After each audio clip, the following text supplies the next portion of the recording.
Hi there, everybody. I want to provide just like a 20-minute tidbit on healthy versus inflammatory fats for you all. That is sort of the topic of the month, and wanted to chat through that a little bit. And then if you have questions, you can always type them and I can respond later. We want to look at fats as a makeup of how processed they are and how inflammatory they are for our body. And so fats on their own, of course, are not bad. We need healthy fats to be able to help with processes of most of our body. Cholesterol we need specifically for our hormones, both male and female hormones, adrenals, brain function, lots of different things, nervous system. And so, of course, anything in excess, especially if you're in like a caloric deficit, can be an issue. But I'm really just wanting to talk about the quality of the fats that you're taking in your body. And so we want to stick with those that are the least processed and closest to nature. And so I'm going to go through kind of a, list of ones to have in your cabinet and things to maybe stay away from. The saturated versus unsaturated fat is sort of a, kind of misnomered. We obviously want to stay away from any processed or hydrogenated fats. You might still see those in some cheap forms of peanut butter and other things. Saturated fat in itself is not really a bad thing at all. And so that can be from, a lot of times it's from animal sources. So, that's in eggs. That's in chicken or grass-fed beef. And so just finding a good balance of protein, carbs, and fat in your body is really important. But you hear me see this before, but it's the quality of the food and the nutrition density that we're looking at more so than calories and all those things. And so, we'll hear people say like, well, this oil causes problems or this oil will solve all your problems. And of course it's neither, but it's hard to be confused as to what fats and oils are good. And so I'm going to spend most of the time talking about oils, like a comparison and contrast. And then I'll add on just a few minutes at the end talking about some other healthy fats ideas. And so I know there's a lot of, info on social media and just you can get stuck till 3 a.m. trying to figure out all this stuff. And remember, when you are looking at social media or looking up research, you also want to make sure that it's very current in the last few years, because you don't know if you're pulling something up online, if that's from information that we know, 30 years ago. And so it's not going to be accurate. And so The Cholesterol Myth is another good book to read, kind of connected with dispelling sort of the ideas of high cholesterol and, high total cholesterol and really how much do LDLs matter. And, that we go much deeper than that. And I do when I look at labs in particular. So the oils that I mostly stay away from are going to be those that are highly processed and are shelf stable, that would last forever in your house. You don't want, just like McDonald's burger, you guys have probably seen those experiments. Well, they leave McDonald's burger and fries sit out forever and they look the same years later. We don't want that. We don't want that with oils. You want to buy food that's perishable, that's going to go bad. You want to do that. As annoying as it is, because you got to use it up quickly, that's what you want, because that means it's fresher. So canola oil is a big one that I don't think I've had that in 20 or 30 years. It's unpalatable, seed rich in uric acid. It's bitter and toxic, from that seed, even if you don't taste that. Canola is really like rapeseed oil, and it's stripped of the uric acid. And so food manufacturers like it because all the refining and deodorizing they do leaves the final product to have basically not much flavor. The rapeseed initially has more of a bitter flavor, so that's why you have to process it to make it palatable. But usually when we process things, it means we're exposing them to super high heat, which degrades the compound completely. And so when we use high heat to process things, we take out all the omega-3s, which those are the things that are really good for you, is omega-3s. We have that in like fish oil and lots of kind of fatty fish, salmon, sardines, things like that. Corn oil, for the same reasons, is another one I would stay clear of. Soybean oil, for sure, is about as inflammatory as canola and corn oil, especially thanks to soy's status with Monsanto. And, that's one of our big 4 genetically modified crops. Corn is in there too. But you'll often see an ingredient list that includes canola and or soybean oil That always bothers me because I'm like, well, you don't know which one it is or how much it is. So that means that the product is probably fairly processed. If it's partially hydrogenated, any of these oils, that's an absolute no, even in addition to that. So those you're going to want to stay from. Anything that says partially hydrogenated, I don't care what kind of oil it is. Peanut oil I don't love. It's a legume oil, also prone to rancidity, and so I don't love that one either. Also highly processed. Sunflower seed oil, little to no. Again, we're looking for oils with low processing, low heat, and low omega-3 or high omega-3s, which is your good fats that you want. That's like what we get in, eggs and avocados and things like that. And so those have little to no omega-3s. Not a good choice in my opinion. Don't worry, there's tons that are good choices. So if you're cleaning your cabinet as you're, listening to this, don't worry, I got some good ones. Safflower oil, same thing. You'll see that in a lot of like, snacks and grains and chips products, granola bars. So make sure just to, read your labels and look on the back and see what kind of oils they are.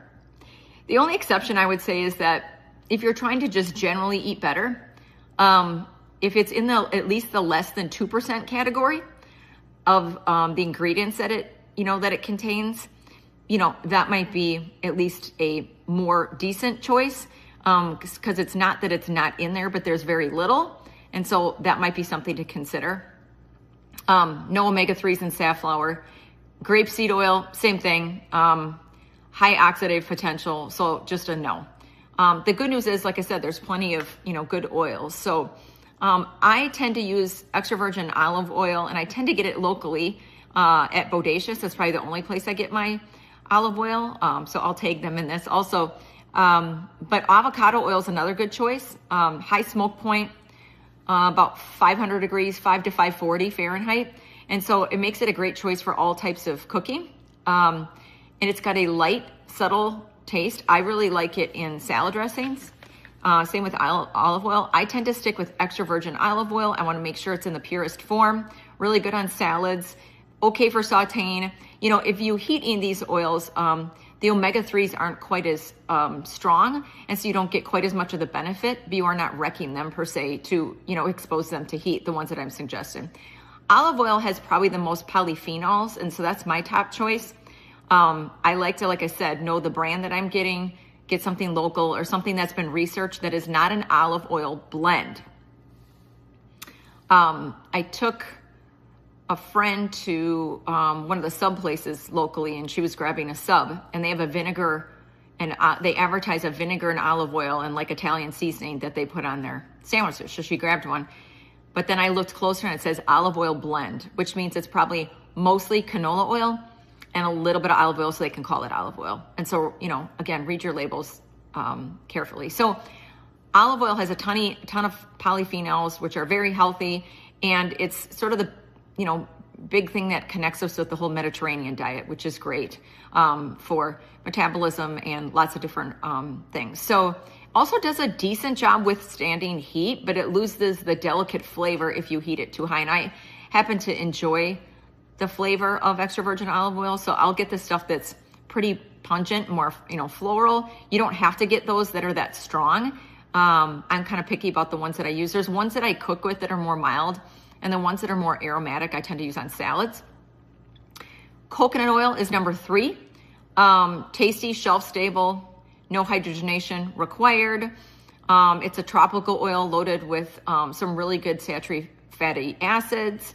I like it in baking and kind of like sweet things. And so I think it's a good one to bake. You can use it instead of butter. Not that there's anything wrong with butter, but you can use it instead of that if you wanted to, or any kind of solid fat that's required.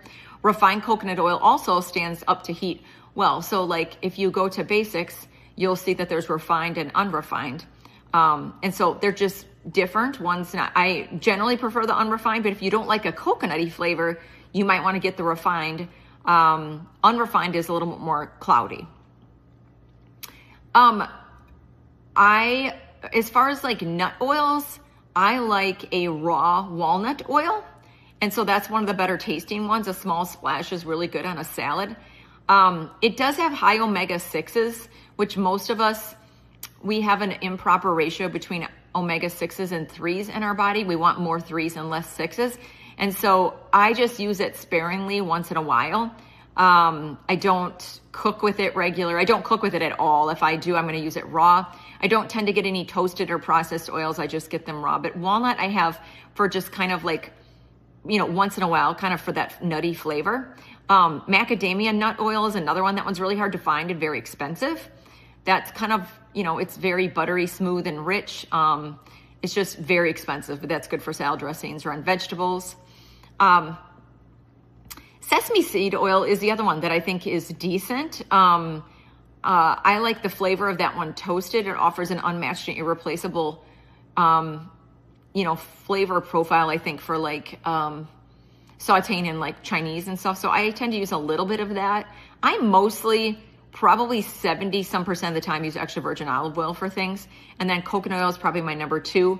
And then maybe one of these like sesame seed or walnut, a good variety in like glass or some sort of a container that's not going to be prone to sun or heat. I tend to put them in like a cabinet put away. But I think that sesame oil is good for Asian dishes.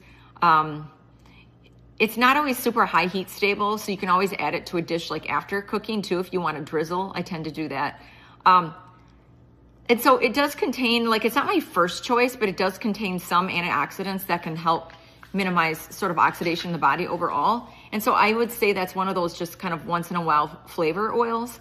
But again, I would stick with my top 3 would probably be olive, avocado, and coconut. So that would be kind of my go-to list. You have to guys let me know if you have questions. But if sometimes people don't want all the explanation and are just like, Sarah, just tell me what to do so I can go through my cabinet. This is kind of one of those tonight that I thought would be a good way to kind of present that. And so let me know if you have questions. But if you want to go through your cabinets and the next week as just sort of a to-do item and see what kind of oils you have in there and maybe get rid of the ones that I suggested and add some more. And like I said, Bodacious is a great place for extra virgin olive oil. They also have a truffle oil that I really like on vegetables, like roasted vegetables. I like it on beets specifically. And so there's healthy fats though and other things besides oils. And so a lot of the best oils on the list also are great for snacking foods like walnuts, macadamia nuts, and olives. I just don't overuse those, especially they're just calorically heavy. That's all. If you're trying to put on some weight, that's a good idea. I think if you are trying to lose weight, we still have to just look at how many calories you're intaking. So I would just limit those to kind of a small handful. And so that's what I would do with those. But other good fats, I guess, grass-fed butter. Anybody that knows me well just knows I don't particularly like butter, but I don't have anything against it from a health perspective. Grass-fed butter, coconuts, and avocados are probably my top ones. Not chocolate-covered dried sugar coconuts, but like real coconut. I use full-fat coconut milk in cooking or in coffee very often. I'll froth a little bit of coconut oil and honey, in a coffee with like a frother. So I like that because it's very rich. Avocados for sure. Avocados, of course, as you know, don't last long, or they're like green, all of a sudden they're brown and gross and then you can't use them. And so one of the things you can do is sometimes buy you can freeze them or you can find frozen avocados. I know Costco has some too, but like it's basically like in containers of just smashed avocado with like salt and pepper. That's all that's in there. And so that's kind of nice because that can last in your fridge for many months, I would say. And so healthy fats and oils are great for energy, brain fuel. I'd rather you be using more of those than if you are particularly insulin sensitive, pushing for carbs for energy and sugar all the time.